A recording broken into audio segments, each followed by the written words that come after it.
here. Why? I don't want to fuck with you.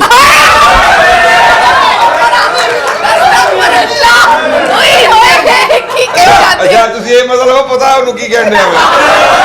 ਤੇ ਪਤਾ ਤੈਨੂੰ ਗੰਦੀਆਂ ਉਹ ਸਾਲਾ ਜਿਹਾ ਸੰਡਿਆ ਤੇਰੀ ਭੈਣ ਲੱਗਦੀ ਏ ਇਹ ਤਾਂ ਖੁਸ਼ ਹੋਣ ਡਿਆ ਕੈਮਰਾਮੈਨ ਸਾਹਿਬ ਲੱਗਦੀ ਹੈ ਨਾ ਉਹਨੇ ਪੈਨਸ਼ਨ ਭਰੀ ਹਾਂ ਸ਼ਦਾਦਾ ਬੱਬਰ ਸ਼ੇਰ ਯਾਰ ਕੀ ਬਾਤ ਹੈ ਅਸਲ ਇਹਨਾਂ ਦਾ ਥੈਂਕ ਯੂ ਵੈਰੀ ਮਚ ਅਸੀਂ ਇਹਨਾਂ ਦਾ ਪੱਕਾ ਦਾ ਕੰਮ ਅਲਫਲਾ ਡਰਾਮਾ ਕਰਨ ਉੱਥੇ ਕਿੰਨਾਂ ਨੂੰ ਕੁੜੀ ਪਸੰਦ ਆ ਗਈ ਮੈਂ ਉਸਨੇ ਆ ਬਾਹਰ ਅੰਦਰ ਜਾਂਦੀ ਲੋਕਾਂ ਦੇ ਨਾਲ ਹੋਟਲਾਂ 'ਚ ਘੜੇ 'ਚ ਪੀਨੇ ਕਰਨੀ ਸਾਡੇ ਨਾਲ ਵੀ ਕਰ ਲਾਂਗੇ ਬਾਹਰੋਂ ਕਿੰਨੇ ਪੈਸੇ ਲੈਂਦੀ ਉਹ ਕਹਿੰਦੀ ਬਾਹਰੋਂ ਤਾਂ ਮੈਂ 20,000 ਲੈਂਦੀ ਆ ਫੀਨੇ ਤੋਂ ਭਰਾ ਲੱਗਦਾ 7,000 ਲਵੇ ਸਾਰੇ ਇਲਾਕੇ ਜਿਹੜੇ ਨਾਲ ਦਾ ਇਲਾਕਾ ਹੈ ਨਾ ਹਾਂਜੀ ਪਸੀਨ ਪਿੰਡ ਜੇ ਉਹ ਸਾਰਾ ਉਹ ਸਾਰੇ ਐਲਾਨ ਕਰਾ ਦਿਓ ਬਈ ਉਹ ਮੁੰਡਾ ਲੱਭ ਕੇ ਜਿਹਦੀ ਭੈਣ 7,000 ਲੈਂਦੀ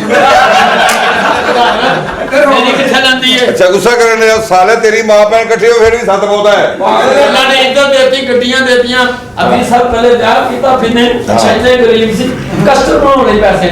ਕੜੀ ਚ ਕੇਲੇ ਕੱਟਦੇ ਐਨੀ ਭੈਣ ਕੇਲੇ ਖਾਈ ਜਾਵੇ ਨਾ ਕੇਲੇ ਟੁੱਟੇ ਕਿਹੜਾ ਬੰਦਾ ਹੈ ਇੱਥੇ ਕੋਈ ਬਦਰੀ ਸ਼ੇਰ ਰੱਖੋ ਅੱਛਾ ਜੀ ਇਹ ਤੁਸੀਂ ਲਾਈਵ ਜਾ ਰਹੇ ਹੋ ਲਾਈਵ ਜਾ ਰਹੇ ਹਾਂ ਜੀ ਦੱਸੋ ਸਹੀ ਸਲਾਮ ਅਲੈਕੁਮ ਮਾਸੀ ਜੇ ਵੇਖ ਰਹੀ ਹੈ ਤੇ ਨਹੀਂ ਨਾ ਦਿੱਤਾ ਧੀ ਦਾ ਰਿਸ਼ਤਾ ਤੇ ਨਾਂ ਤੇ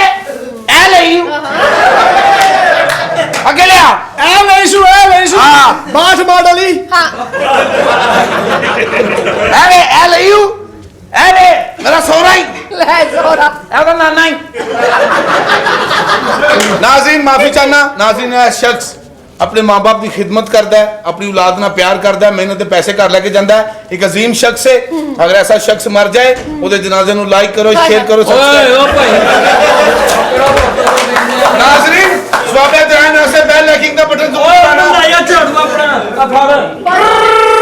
ਸਵਾਬ ਪਹੁੰਚਿਆ ਇਧਰ ਹਟੋ ਤੁਸੀਂ ਜੀ ਮੈਨੂੰ ਲੱਗ ਰਿਹਾ ਕਿ ਅੰਦਰ ਇਹਨਾਂ ਨੇ ਨਾ ਕੁਝ ਗਲਤ ਚੀਜ਼ਾਂ ਰੱਖੀਆਂ ਨੇ ਅੰਦਰ ਨਾ ਜਾਈਂ ਕਿਉਂ ਓਹੋ ਕੀ ਮਸਲਾ ਤੇਰਾ ਮੈਨੂੰ ਪਤਾ ਲੱਗ ਗਿਆ ਹੈਲੋ ਡਾਕਟਰ ਤੂੰ ਕੁੜੀ ਦੇ ਹਾਲੇ ਤੋਂ ਵੱਲ ਰਹਿੰਦਾ ਤੇਰੇ ਮੂੰਹ 'ਚ ਥੋਕਾ ਆ ਕਰੇ ਕਿਤੇ ਮੈਨੂੰ ਵੀ ਕੋਈ ਰਿਸ਼ਤਾ ਲੱਭ ਜਾਵੇ ਮੇਰੀ ਵੀ ਜ਼ਿੰਦਗੀ ਬਣ ਜਾਵੇ ਮੈਂ ਵੀ ਦੁਨੀਆ 'ਚ ਰਹਿ ਜਾਵਾਂ ਪਰ ਕਿੱਥੇ ਲੱਗਦਾ ਮੇਰੀ ਕਿਸਮਤ 'ਚ ਸ਼ਾਦੀ ਹੈ ਨਹੀਂ ਲੇਕਿਨ ਇੱਕ ਕੁੜੀ ਮੈਨੂੰ ਪਸੰਦ ਆਈ ਹੈ ਤੇਰੀ ਕਿਸਮਤ 'ਚ ਸ਼ਾਦੀ ਹੈ ਡ੍ਰਿਪ ਡ੍ਰਿਪ ਲਵਾ ਆਪਣੇ ਨਹੀਂ ਡ੍ਰਿਪ ਤਾਂ ਸ਼ਾਦੀ ਦਾ ਕੀ ਤਾਲੁਕ ਕਮਜ਼ੋਰੀ ਬਹੁਤ ਹੈ ਤੁਹਾਨੂੰ ਨਾ ਕਮਜ਼ੋਰੀ ਨਹੀਂ ਹੈਗੀ ਅੱਛਾ ਜੀ ਚਲੋ ਠੀਕ ਹੈ ਡਾਕਟਰ ਸਾਹਿਬ ਕੀ ਵੇਲੇ ਫਿਰੇ ਜਾਂਦੇ ਕੋਈ ਕੰਮ ਨਹੀਂ ਆ ਤੁਹਾਨੂੰ ਕੰਮ ਹੈਗਾ ਜੀ ਮੈਂ ਤੁਹਾਡੇ ਨਾਲ ਸ਼ਾਦੀ ਕਰਨਾ ਚਾਹੁੰਦਾ ਕੀ ਤੁਹਾਡੇ ਨਾਲ ਸ਼ਾਦੀ ਕਰਨਾ ਚਾਹਨਾ ਮੈਂ ਤੁਹਾਡੇ ਨਾਲ ਸ਼ਾਦੀ ਨਹੀਂ ਕਰ ਸਕਦੀ ਕਿਉਂ ਮੇਰੇ ਟੋਕਨ ਸ਼ਾਟ ਨੇ ਨਹੀਂ ਦਰਅਸਲ ਉਹ ਗੱਲ ਨਹੀਂ ਹੈ ਜੀ। ਦਰਅਸਲ ਗੱਲ ਇਹ ਹੈ ਕਿ ਮੈਂ ਯਤੀਮ ਹਾਂ ਮੇਰੇ ਸਿਰ ਤੇ ਕੋਈ ਵੀ ਨਹੀਂ ਹੈ ਤੇ ਫਿਰ ਕੀ ਹੋਇਆ ਜੇ ਤੂੰ ਯਤੀਮ ਹੈ ਤੇ ਹਾਂ ਸਗੋਂ ਯਤੀਮਾਂ ਦਾ ਸਾਥ ਦੇਣਾ ਚਾਹੀਦਾ ਤੇ ਪਰ ਵਜ੍ਹਾ ਕੀ ਹੈ ਕਿਉਂ ਨਹੀਂ ਹੈਗਾ ਤੇਰੇ ਅੱਗੇ ਪਿੱਛੇ ਕੋਈ ਮੇਰੇ ਅੱਗੇ ਪਿੱਛੇ ਕੋਈ ਨਹੀਂ ਹੈ ਸੱਚੀ ਕਹਿ ਰਹੀ ਹਾਂ ਮੈਂ ਜਦੋਂ ਛੋਟੀ ਸਾਰੀ ਸਾਂ ਮੇਰੇ ਬਾਬਾ ਮੈਨੂੰ ਮੇਲੇ ਤੇ ਲੈ ਕੇ ਗਏ ਸਨ ਉੱਥੇ ਮੇਰੇ ਤੋਂ ਜੁਦਾ ਹੋ ਗਏ ਉਸ ਤੋਂ ਬਾਅਦ ਮੈਨੂੰ ਕਦੀ ਮਿਲੇ ਹੀ ਨਹੀਂ ਤੇਰੇ ਬਾਬਾ ਤੈਨੂੰ ਮੇਲੇ ਤੇ ਲੈ ਕੇ ਗਏ ਹਾਂ ਉੱਥੇ ਫਿਰ ਹਨੇਰੀ ਆਈ ਹਾਂ ਉੱਥੇ ਹਨੇਰੀ ਆਈ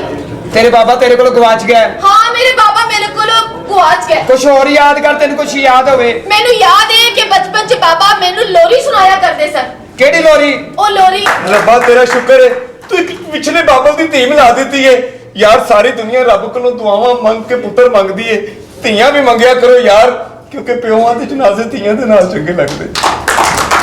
ਉਹ ਉਸਨੇ ਧੀਆਂ ਹੀ ਕਹਿੰਦੀ ਮੇਰਾ ਬਾਬਾ ਚੱਲਿਆ ਨਹੀਂ ਮੇਰੀ ਖੁਸ਼ੀਆਂ ਪੂਰੀਆਂ ਕਰਦਾ ਸੀ ਆਹ ਗੁੱਡੂ ਚਲੀਏ ਆ ਜਾ ਚਾਚਾ ਜੀ ਮੈਂ ਵੀ ਤੁਹਾਡੇ ਨਾਲ ਕੋਈ ਗੱਲ ਕਰਨੀ ਤੂੰ ਨਾ ਕੁਝ ਕਹਿ ਪੁੱਤਰ ਓਏ ਧੀ ਦਾ ਪਿਓ ਆ ਨਾ ਮੈਂ ਸਮਝ ਗਿਆ ਵਾਹ ਸੋਹਣਿਆ ਰੱਬਾ ਵਾਹ ਧੀ ਦੇ ਨਾਲ ਨਾਲ ਜਵਾਈ ਦੇ ਰੂਪ ਚ ਪੁੱਤਰ ਵੀ ਦੇ ਦਿੱਤਾ ਸ਼ੁਕਰ ਚਾਚਾ ਜੀ ਜੇ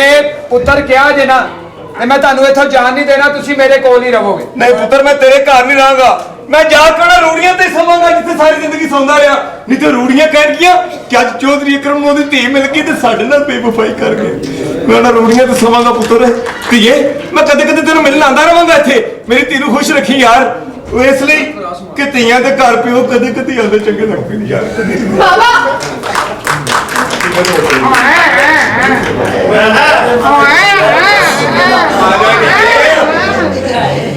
ਆਏ ਓਏ ਤੂੰ ਚੁੱਪ ਕਰ ਜਾ ਮਾਮੂ ਬੰਨਾ ਤੂੰ